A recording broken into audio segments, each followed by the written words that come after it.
Hello everyone, good afternoon. So starting tomorrow, I won't be giving talks at 4 o'clock. At this point, you're getting more focused on your practice. I hope that you start to rely more and more on your own experience. And of course we meet every day to talk one-on-one if you do have any questions. I don't have a lot more to say. I'm giving you a lot of information and direction. And at this point, it's about refining your practice and going deeper.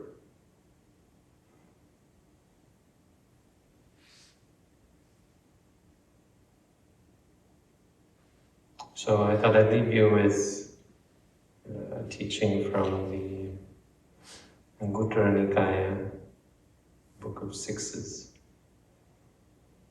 It just means the part of the Tipitaka that has lists of 6 things, but there's one list that's, I think, kind of appropriate at this point. It's called the Mahantatta Sutta. Buddha says, Chahi bhikkhave dhammehi samanagato bhikkhu mahantattam natchira seva mahantattam vepulatam papunati dhammisu. There are these six things, endowed with these 6 things. Bhikkhu is someone who has become aware of the need to free themselves from the dangers of clinging. When endowed with these 6 qualities in no long time, they will attain to Mahantatta. Mahanta. Buddha uses 2 words, Mahanta and Vepula. Mahanta means great. Mahantatta, greatness. And Vepulata means depth or profundity. A reminder that what we're doing here is, what you're all practicing is something quite special, quite noble, very deep and profound.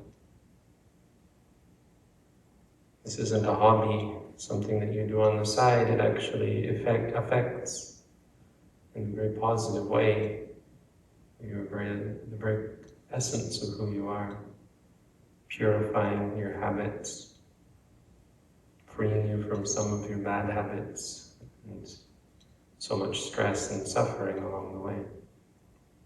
This isn't just an ordinary thing. This is something that leads to greatness, leads to a real profound sense of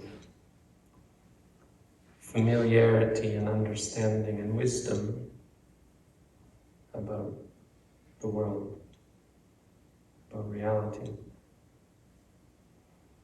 So there are 6 qualities that you can take with you and keep in mind as you practice, as a support for your journey on the path.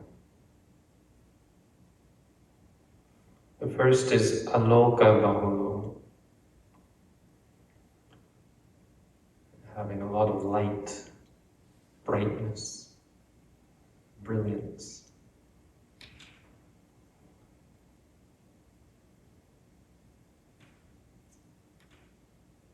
And by brilliance, the Buddha means wisdom. But the use of the imagery of light, being full of light, gives a sense of how the Buddha understood wisdom. Wisdom is clarity. It's brightness. It's like turning on a light in a dark room. So the wisdom that you need is not something I can give you or you can read in books. The wisdom that you need is the clarity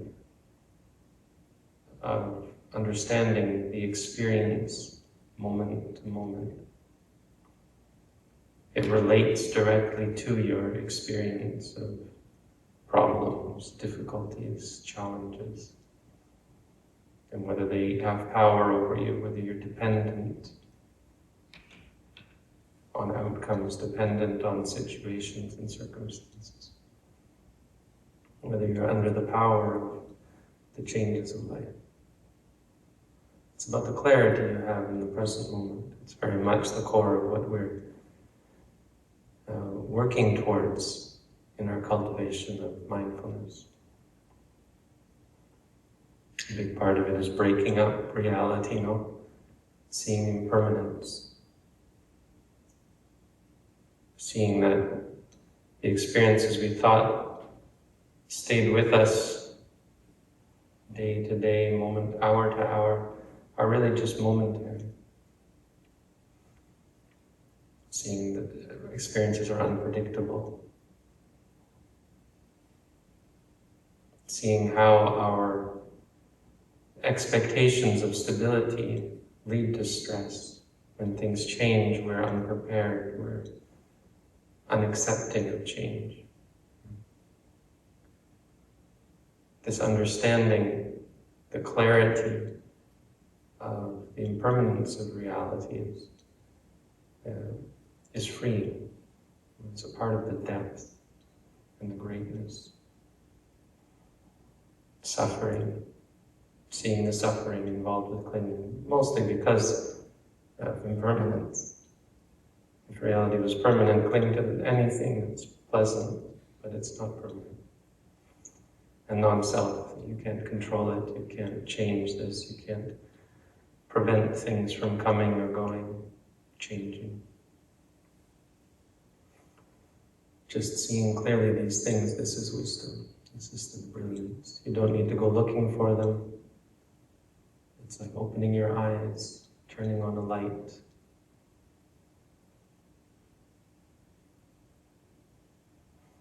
Aloka Bhavana.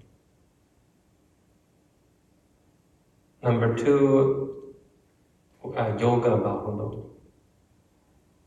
Having a lot of yoga. Yoga is an interesting word. It's come to mean one thing in modern speech, but yoga means something like commitment. It's described by the commentaries as referring to effort. But effort's can be a bit misleading. The Buddha talked a lot about effort, right? Vijnana dukkha jeti. Through effort, we free ourselves from suffering. But commitment is an interesting word, and it describes the sort of effort that's important. In some ways, you don't have to push harder, you just have to not give up. If you're stubborn enough to keep trying, patient enough to stick with challenges and difficulties,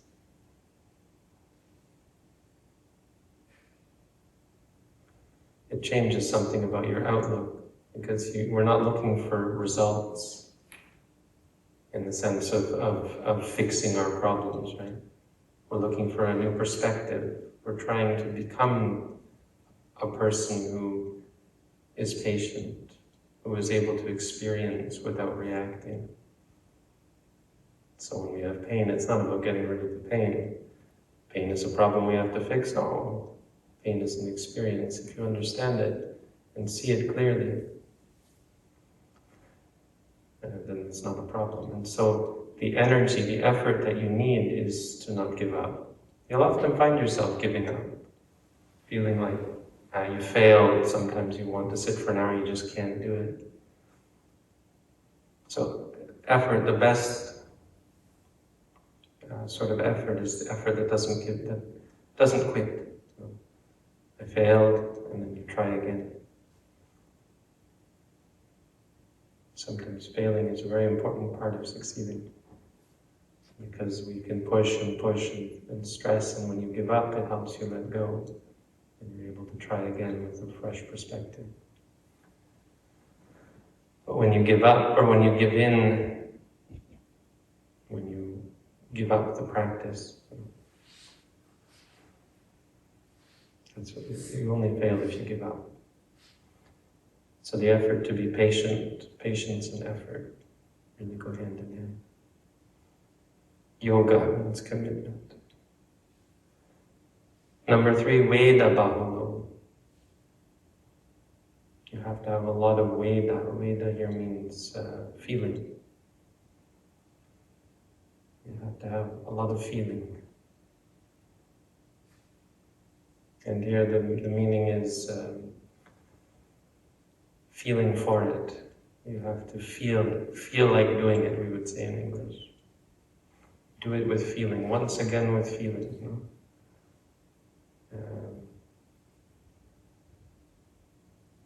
You have to put your heart into it.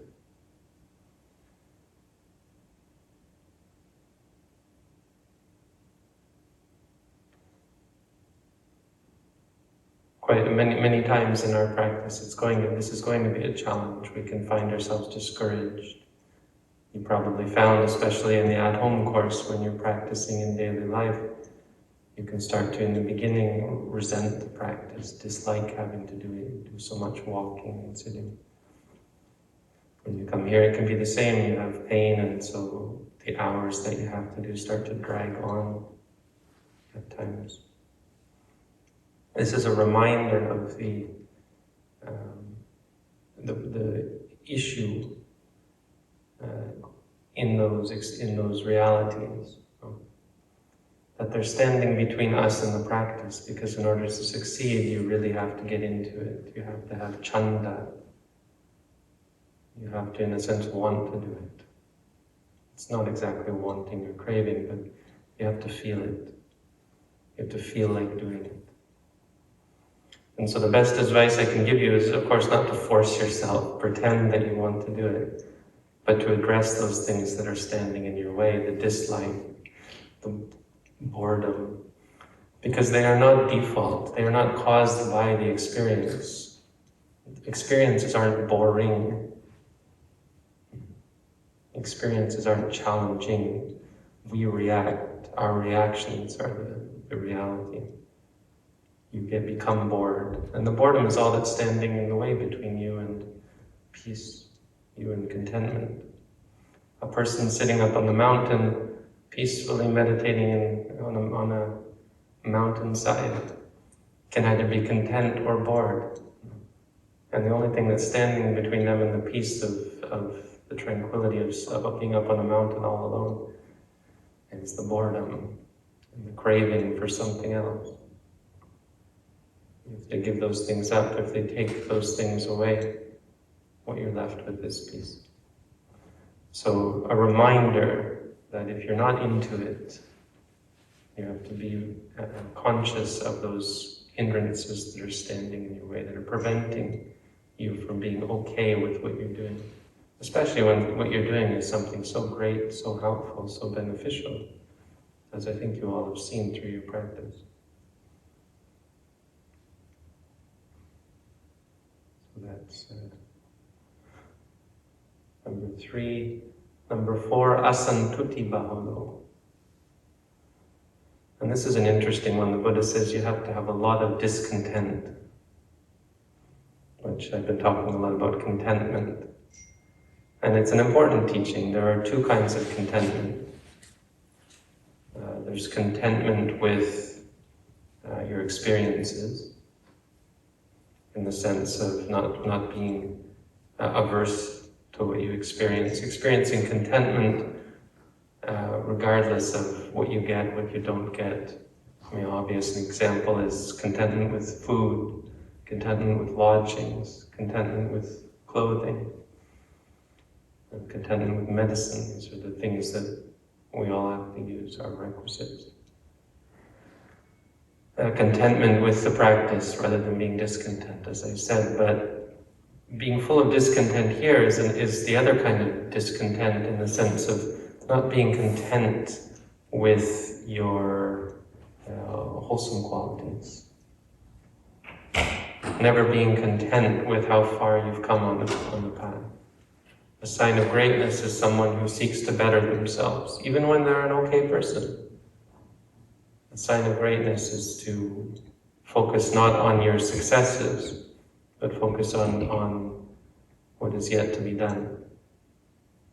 To never be content. The Buddha once admonished a group of anagamis who were content. They were thinking, oh, we've done a lot now, we've become anagami, which is a very high level of enlightenment. The Buddha said, you are not done yet. Don't be content, don't be complacent. So it's a good reminder to us, asantuti. Don't focus on your accomplishments. You can think of them as like a raft. And when you have a raft, you use it to cross a river or a lake or whatever. But when you get to the other side, you don't pick it up and carry it with you.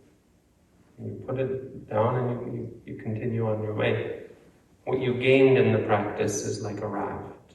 It was great. It helped you get to where you are now. But don't carry it around with you. It just becomes a burden because it distracts you. And it makes you complacent. It slows you down. Number 5, anikita duro. Anikita duro relates to commitment. Anikita means not giving up, not putting down. But here it's much more, I think, in the sense of continuous practice. Right? One of the fundamentals of mindfulness practice, if you read in the booklet, is continuity.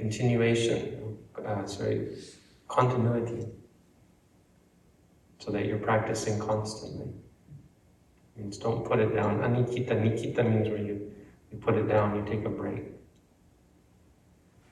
It's a great thing about this sort of technique and the teachings in the Satipatthana Suttas. The Buddha said when you're drinking you can practice, when you're eating you can practice, when you're urinating and defecating you can practice.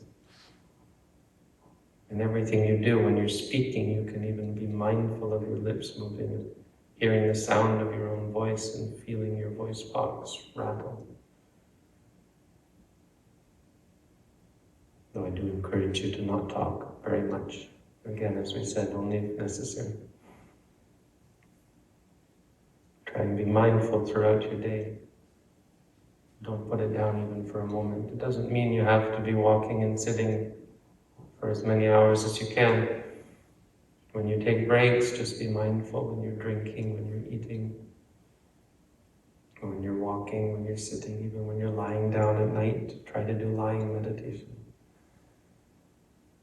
I think I don't have to admonish all of you, and I can see many of you, and you're engaged in this, and this should be a great encouragement to you that you're fulfilling this important aspect of practice that really does help to lead to success. Anikita duro. Don't put it down even for a moment. And number 6, kusalesu dhammesu uttaricha patariti. Make effort to reach higher and higher kusala. To always be going to the next step. This is, I guess, related to contentment. It means going stage by stage, going from one wholesomeness to the next. So relates to the others, really, not being content.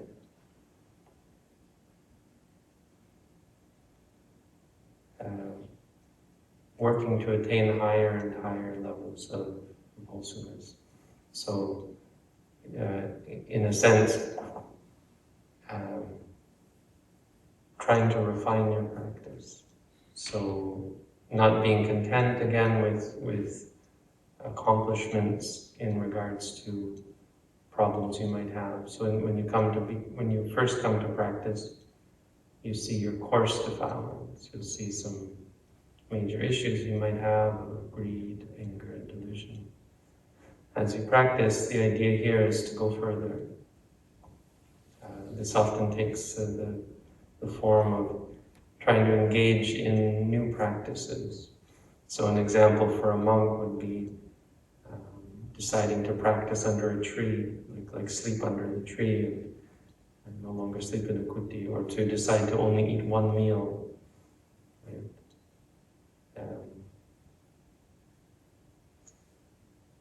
There are many practices. Some monks will decide to never lie down, ever, day or night, these kind of things. So thinking to yourself, what can I do more? What more can I do? And striving to attain higher and higher refinement in your practice.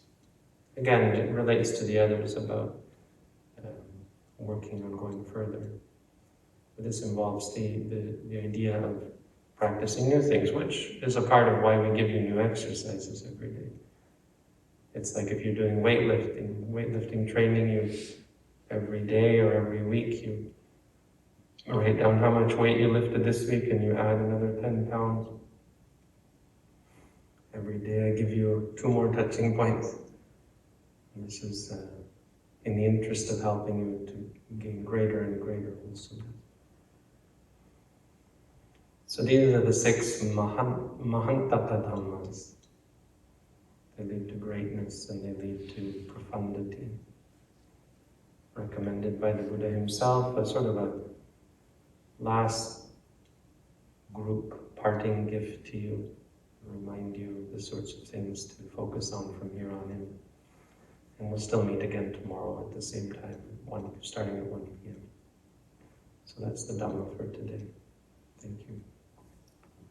Sadhu, sadhu, sadhu, sadhu.